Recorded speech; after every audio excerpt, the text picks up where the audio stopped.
Municipality పరిధిలోని 6వ వార్డులో మేకల పద్మ నిర్మించిన ఇందిరమ్మ ఇళ్లను శుక్రవారం ఘనంగా ప్రారంభించారు.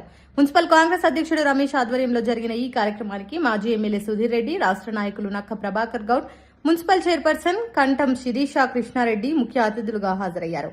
ఈ సందర్భంగా వారు మాట్లాడుతూ కాంగ్రెస్ ప్రభుత్వం పేదల సంక్షేమాన్ని లక్ష్యంగా పెట్టుకుని పనిచేస్తోందని తెలిపారు. ఇల్లు లేని నిరుపేదలకు గృహ సౌకర్యం కల్పించడమే ప్రభుత్వ ప్రధాన ఉద్దేశమని పేర్కొన్నారు. ఇందిరమ్మ ఇళ్ల పథకం ద్వారా అర్హులైన ప్రతి కుటుంబానికి న్యాయం జరుగుతుందని, అభివృద్ధి కార్యక్రమాలు మరింత వేగంగా కొనసాగుతాయని చెప్పారు. మున్సిపల్ చైర్పర్సన్ శిరీష కృష్ణారెడ్డి మాట్లాడుతూ మున్సిపాలిటీ పరిధిలో మౌలిక వసతుల అభివృద్ధికి ప్రత్యేక చర్యలు తీసుకుంటున్నామని తెలిపారు. ప్రజల సహకారంతో పట్టణాన్ని ఆదర్శ మున్సిపాలిటీగా తీర్చిదిద్దుతామని అన్నారు. ఈ కార్యక్రమంలో ఏ బ్లాక్ అధ్యక్షుడు వేణుగోపాల్ రెడ్డి, కౌన్సిలర్లు మౌనికా బాబు, జశ్వంత్ రెడ్డి, ఆర్టీఏ జిల్లా సభ్యుడు జైపాల్ రెడ్డి, యూత్ కాంగ్రెస్ మండల అధ్యక్షుడు పప్పుల వేణుగోపాల్ రెడ్డి, నర్సింగ్రావు, బాలకృష్ణ, పింగి నవీన్ రెడ్డి, యాదగిరి, దినేష్ కృష్ణ, బాలేష్ కుటుంబ సభ్యులు మాధవి, మహేష్, బాలు తదితరులు పాల్గొన్నారు. ప్రభుత్వం ప్రత్యేకంగా పేదల కోసం నిర్మిస్తున్నటువంటి ఇందిరమ్మ ఇళ్ల కార్యక్రమంలో భాగంగా ఈరోజు లాల్గడి మలక్పేటలో అలియాబాద్ మున్సిపాలిటీకి సంబంధించి లాల్గడి మలక్పేటలో ఇందిరమ్మ ఇళ్ల ప్రారంభోత్సవానికి మరి ప్రత్యేకంగా పద్మకి ధన్యవాదాలు తెలియజేస్తున్నాం. రాష్ట్ర ప్రభుత్వం ఇచ్చింది ఉపయోగం చేసుకుంటున్నందుకు. ఈ కార్యక్రమంలో మున్సిపల్ చైర్పర్సన్ శిరీష కృష్ణారెడ్డి గారు, సోదరుడు ప్రభాకర్ గారు, జైపాల్ రెడ్డి గారు, వేణుగోపాల్ రెడ్డి గారు, ఇక్కడికి వచ్చిన గౌరవనీయులు కార్పొరేటర్లందరికీ, అశోక్ రెడ్డి గారికి, జశ్వంత్ రెడ్డి గారికి, పార్టీ అధ్యక్షుడు తుక్కి రమేష్ గారికి అందరికీ పేరు పేరున అభినందనలు తెలియజేస్తూ, భవిష్యత్తులో ఏ కార్యక్రమం తీసుకున్నా ప్రభుత్వం ప్రకారం ప్రతి పేదవానికి అందే విధంగా కార్యక్రమం రూపొందించి నిర్వహిస్తూ ఉన్నారు. రేపు బడ్జెట్ తర్వాత గతంలో 6 గ్యారెంటీలు కూడా ఏదైతే ఇంకా 2 గ్యారెంటీలు మనం అమలు చేయలేదు, అవి కూడా బడ్జెట్ చేసిన తర్వాత మహిళలకు ప్రత్యేకంగా ఇచ్చేటువంటి 2500ను 1500తో మనం ఇచ్చి ఏర్పాటు చేస్తున్నాం. తర్వాత ముసలి వాళ్ళకి ఇచ్చేటువంటి వీడియో పెన్షన్స్ కానీ ఇతరులకు ఇచ్చేటువంటివి కూడా మరి గతంలో 4000 అనుకున్నాం, కానీ బడ్జెట్ ప్రకారం 3000 ఇచ్చేదానికి నిర్ణయం తీసుకున్నారు ప్రభుత్వం. తప్పకుండా రేపు మార్చి బడ్జెట్ సెషన్ అయిన తర్వాత వచ్చే మాసం నుంచి కూడా వీళ్ళకు కూడా లాభం పొందే విధంగా రాష్ట్ర ప్రభుత్వం చేస్తూ ఉంది. అన్ని గ్యారెంటీలు అమలు చేసే విధంగా రాష్ట్ర ప్రభుత్వం ముందుకు పోతూ ఉంది. ఇంకా ఈ బడ్జెట్ తర్వాత ఇంకా 3500 ఇండ్లు వస్తాయి. తప్పకుండా ప్రతి గ్రామంలో పేదవాళ్ళు ఎంతమంది ఉన్నా వాళ్ళకు అనుగుణంగా అక్కడ పార్టీలకు అతీతంగా పేదవాళ్ళకి ఇచ్చే కార్యక్రమాన్ని కూడా రాష్ట్ర ప్రభుత్వం తీస్తుంది.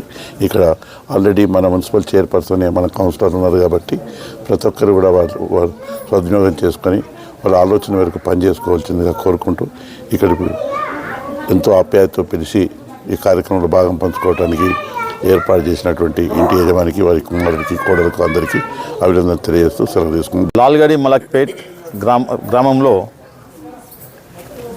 మా పెద్దలు సుధీరణ రావడం జరిగింది. అలియాబాద్ మున్సిపాలిటీ చైర్మన్గా శిరీష కృష్ణారెడ్డి గారు, మా కౌన్సిలర్లు అందరూ వచ్చారు. మున్సిపాలిటీ అధ్యక్షుడు రమేష్, వేణుగోపాల్ రెడ్డి, జైపాల్ రెడ్డి, గ్రామస్తులందరూ కూడా ఇందిరమ్మ గృహప్రవేశానికి, ఎందుకంటే చైర్మన్ గారు గెలిచిన తర్వాత ఇది 2వ గృహప్రవేశం. అంటే అమ్మ నీకు ఆ భగవంతుడు ఫస్ట్ మీకు గృహప్రవేశాలు ఇస్తుండు.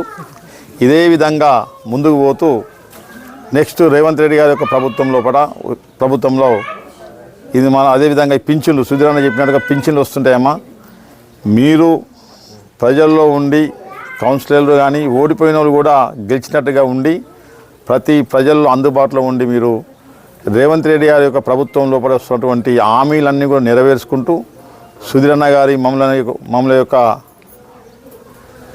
ఆలోచన విధానాల్ని ముందు తీసుకుపోతూ మీకు తోసే విధంగా, మాకు తెలిసే విధంగా మీకు చెప్తూ ముందు తీసుకుపోతామని చెప్పేసి తెలియజేసుకుంటూ సెలవు తీసుకుంటాను. అన్న సుధీరన్న సమక్షంలో, ప్రభాకర్ అన్న సమక్షంలో, పార్టీ అధ్యక్షులు రమేష్ అన్న, జైపాల్ అన్న, వేణన్న, మన కౌన్సిలర్ అందరి సమక్షంలో ఇవాళ ప్రభుత్వ పథకాన్ని సద్వినియోగం చేసుకున్న 6వ వార్డు మేకల పద్మ దంపతులు వాళ్ళకి అభినందనలు తెలియజేస్తున్నాను. ఇదే విధంగా అర్హులైన ప్రతి ఒక్కరికి మన ప్రభుత్వ పథకాలు అందేలాగా మేమందరం సమిష్టిగా కృషి చేస్తామని మాటిస్తున్నాను. అలియాబాద్ మున్సిపాలిటీపై కాంగ్రెస్ పార్టీ జెండా ఎగరేసాం. ఇక్కడ మల్లారెడ్డి గారు ఎన్ని ప్రలోభాలు పెట్టినా మా అలియాబాద్ ప్రజలు విజ్ఞులు, చాలా తెలివిపరులు, మా కాంగ్రెస్ పార్టీకి అధికారం అట్టబెట్టారు. అయినా మా కౌన్సిలర్ కొల్ల చాలా ప్రయత్నం చేస్తున్నాడు ఆయన. ఇక్కడ మల్లారెడ్డి నోట్ల కట్టలు పనిచేయలేదు. ఇక్కడ ప్రతి ఒక్కరూ అలియాబాద్ అభివృద్ధిపై మేము దృష్టి పెట్టి ఇకపై ముందు భవిష్యత్తులో మా యొక్క మున్సిపాలిటీలో చాలా సంక్షేమ పథకాలు కొనసాగిస్తాం. అందరికి ధన్యవాదాలు. లేనందుకు ఇల్లు కట్టించిండు, అంత ఇచ్చినా మాకు అంతే సంతోషం. ఆయన సాయం చేయబట్టికే మేము ఈరోజు ఇల్లు కట్టుకోగలిగినాం. ఇలాగే పేదవాళ్ళకి హెల్ప్ చేయాలి. థ్యాంక్స్ రేవంత్ అని. గత ప్రభుత్వంలో ఇల్లు రాలేదని? లేదు, రాలేదు. కాంగ్రెస్ గవర్నమెంట్ వచ్చినాక? కాంగ్రెస్ వచ్చినాకనే వచ్చింది. చాలా సంతోషంగా ఉన్నాము. థ్యాంక్స్ రేవంత్ అన్న. అప్పుడు అప్లై చేసుకున్నారు? అప్పుడు కూడా చేసుకున్నాం, రాలేదు. అప్పుడు ఇప్పుడే వచ్చింది. వచ్చినందుకే కట్టుకున్నాం.